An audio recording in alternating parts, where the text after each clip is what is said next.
আমি অনুরোধ করব সারা বাংলাদেশের যারা প্রবাসী আছেন তারা আমার এলাকায় আসেন, বিনিয়োগ করেন। বিনিয়োগের গ্যারান্টি আমি দেব। এখানে কেউ চাঁদাবাজি করবে না। কোনো মস্তান আমার এলাকায় আমি আর জন্মাইতে দিব না। আমি নিজে মস্তানি করিও না, নিজে দুর্নীতি করিও না, কোনো দুর্নীতিবাজকে আমি অ্যালাউ করবো না যতদিন বেঁচে আছি। আপনাদের সাস্টেইনেবল ইনভেস্টমেন্টের জন্য যা যা লাগে আপনারা সবসময় একজন এমপিকে পাবেন।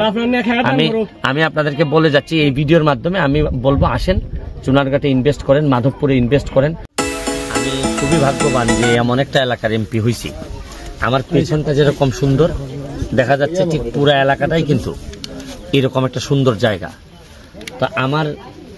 তো আমার ঘাম ফেলানোর কারণে যদি একটা এলাকা আরো বেশি সুন্দর হয়, আর এই সুন্দরটা যদি আমি সকলের মাঝে, বাংলাদেশের সবার মাঝে ছড়াই দিতে পারি, তাদেরকে নিয়ে এসে যদি আমি এই সৌন্দর্য দেখাইতে পারি, তাতে যদি আমার এলাকার মানুষের অর্থনীতিতে একটা ভূমিকা রাখে, এলাকার মানুষের যদি ইনকাম বাড়ে, তাইলে এই এমপি হিসাবে এটা আমার সফলতা।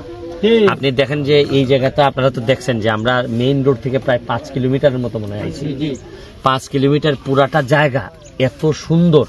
আপনারা নিজেরাই দেখলেন, মানে আপনারা যারা এখানে ভিডিও করতেছেন তারা দেখছেন যে এত সুন্দর জায়গা। কিন্তু আমাদের দেখেন রাস্তাঘাট বা বিভিন্ন কিছু কারণে আমরা এই সৌন্দর্যটারে রপ্তানি করতে পারতেছি না। মানে আমাদের ভালো ভালো জিনিস আছে, কিন্তু রপ্তানি করার জন্য তো আপনার রাস্তা লাগবে, ঘাট লাগবে, এই ধরনের সুবিধা দিতে হবে পর্যটকদেরকে।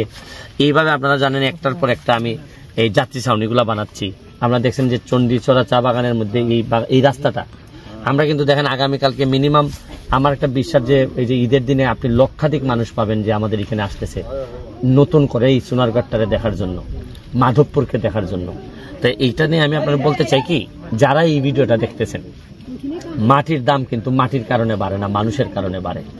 যারা নেতৃত্ব দেন তারা যদি অন্তর থেকে নেতৃত্ব দেন আর আসলেই যদি প্রকৃত অর্থে মানুষের হৃদয়ে বসবাস করতে পারেন, তাহলে কিন্তু মানুষ আপনাকে বিশ্বাস করবে, মানুষ আপনার কথায় কাজ করবে। এই যে আপনারা সহ আমরা একটা, আমি মনে করি শুধু আমি এমপি হিসেবে কাজ করতেছি তা না, আপনারা প্রতিটা ইউটিউবার বলেন বা যারা ফেসবুক নিয়ে কাজ করেন, তারাও কিন্তু এখন মোটামুটি আমাদের সোনারঘাটের উন্নয়ন, মাধবপুরের উন্নয়নের সাথে জড়াই গেছেন। আমি শুধু আপনাদেরকে বলবো পেছনের দিকটা দেখেন, যে এলাকার পেছনের দিকটা এরকম সুন্দর, এই এলাকাকে বহুদূর নিয়ে যাওয়া যাবে, বঙ্গবন্ধু সোনার বাংলা বানানো সম্ভব হবে। আমি অনুরোধ করব সারা বাংলাদেশের যারা প্রবাসী আছেন তারা আমার এলাকায় আসেন, বিনিয়োগ করেন। বিনিয়োগের গ্যারান্টি আমি দেব। এখানে কেউ চাঁদাবাজি করবে না। কোনো মস্তান আমার এলাকায় আমি আর জন্মাইতে দিব না। আমি নিজে মস্তানি করিও না, নিজে দুর্নীতি করিও না, কোনো দুর্নীতিবাজকে আমি অ্যালাউ করবো না যতদিন বেঁচে আছি। আপনাদের সাস্টেইনেবল ইনভেস্টমেন্টের জন্য যা যা লাগে আপনারা সবসময় একজন এমপিকে পাবেন। আমি আপনাদেরকে বলে যাচ্ছি এই ভিডিওর মাধ্যমে, আমি বলবো আসেন চুনারঘাটে ইনভেস্ট করেন, মাধবপুরে ইনভেস্ট করেন।